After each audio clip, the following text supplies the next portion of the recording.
환영합니다. 28일 토요일 새벽입니다. 이 새벽을 하나님께 올려드립니다. 찬양 우리 함께 기도해 함께 부르십니다.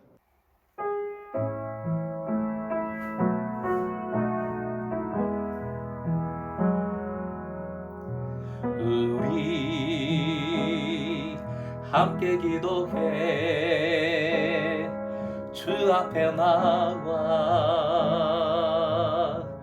무릎 꿇고 긍휼 베푸시는 주 하늘을 향해 두 손 들고 하늘 문이 열리고 은혜의 빗줄기 이 땅 가득 내리도록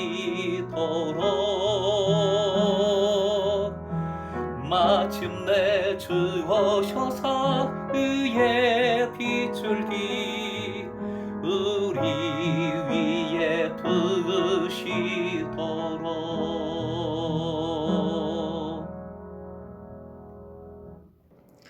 오늘 허락하신 말씀은 다니엘서 5장 24절에서 6장 2절까지 생명의 삶 148쪽입니다. 본문을 함께 읽겠습니다. 시작. 이러므로 그의 앞에서 이 손가락이 나와서 이 글을 기록하였나이다. 기록된 글자는 이것이니 곧 메네 데겔 우르바신이라. 그 글을 해석하건대 메네는 하나님이 이미 왕의 나라의 시대를 세워서 그것을 끝나게 하셨다 함이요. 데겔은 왕을 저울에 달아보니 부족함이 보였다 함이요. 베레스는 왕의 나라가 나뉘어서 메대와 바사 사람에게 준 바 되었다 함이니이다 하니, 이에 벨사살이 명하여 그들이 다니엘에게 자주색 옷을 입히게 하며 금사슬을 그의 목에 걸어주고 그를 위하여 조서를 내려 나라의 셋째 통치자로 삼으니라. 그날 밤에 갈대아 왕 벨사살이 죽임을 당하였고 메대 사람 다리오가 나라를 얻었는데 그때에 다리오는 62세였더라. 다리오가 자기의 뜻대로 고관 120명을 세워 전국을 통치하게 하고 또 그들 위에 총리 셋을 두었으니 다니엘이 그 중에 하나이라. 이는 고관들로 총리에게 자기의 직무를 보고하게 하여 왕에게 손해가 없게 하려 함이었더라. 29절입니다. 29절. 이에 벨사살이 명하여 그들이 다니엘에게 자주색 옷을 입히게 하며 금사슬을 그의 목에 걸어주고 그를 위하여 조서를 내려 나라의 셋째 통치자로 삼으니라. 오늘의 기도 제목, 주님의 뜻을 온 몸과 마음으로 받들게 하소서. 주님의 뜻을 온 몸과 마음으로 받들게 하소서. 29절 말씀은 그 자체가 중요해서 다시 읽은 것이 아닙니다. 반면교사로 삼고자 하는 것이지요. 다니엘은 결론을 내립니다. 24절 이러므로 결론이죠. 벨사살의 교만 때문에 하나님께서 이런 방법으로 경고하셨다는 겁니다.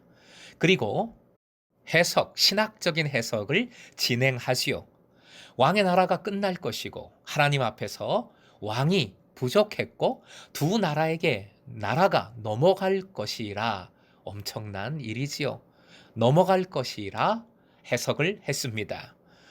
왕을 저울에 달아보니 부족함이 보였다는 것은 그 사람의 능력을 말하는 것이 절대 아니지요. 하나님이 보시는 것은 능력이나 세상적인 탁월함이 아닙니다. 하나님 앞에서의 겸손함이며 하나님을 인정함이며 하나님을 의지함입니다. 그리고 벨사살은 알면서도 교만했고 우상 숭배했기에 그 죄가 더 크다 말씀드렸습니다.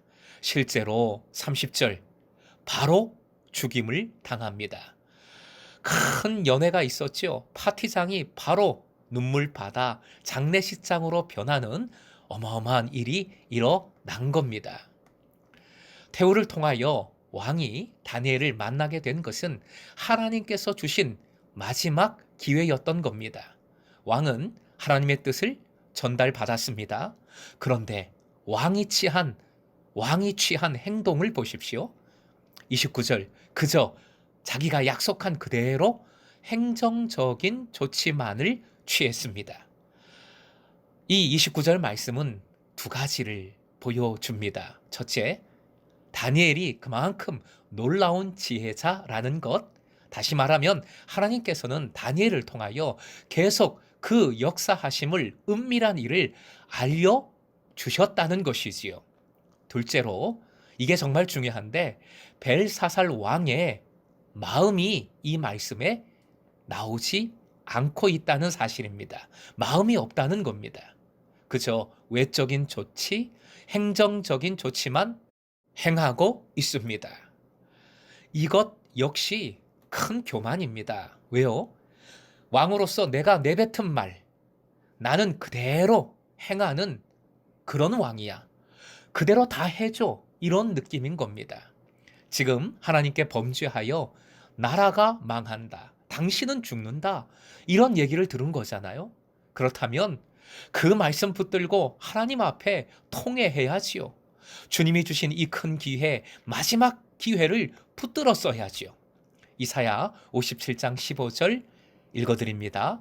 지극히 존귀하며 영원히 거하시며 거룩하다 이름하는 이가 이와 같이 말씀하시되 내가 높고 거룩한 곳에 있으며 또한 통회하고 마음이 겸손한 자와 함께 있나니 이는 겸손한 자의 영을 소생시키며 통회하는 자의 마음을 소생시키려 함이라.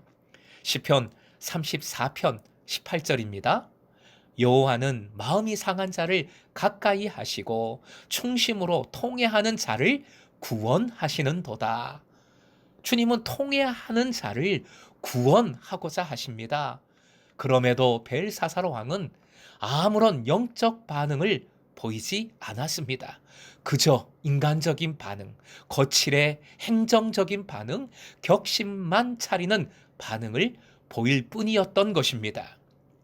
사랑하는 예배자 여러분, 우리는 그 어떤 상황에도 말씀의 기회를 붙들어야 하겠습니다. 주시는 말씀에 영적인 반응을 보여야 하겠습니다.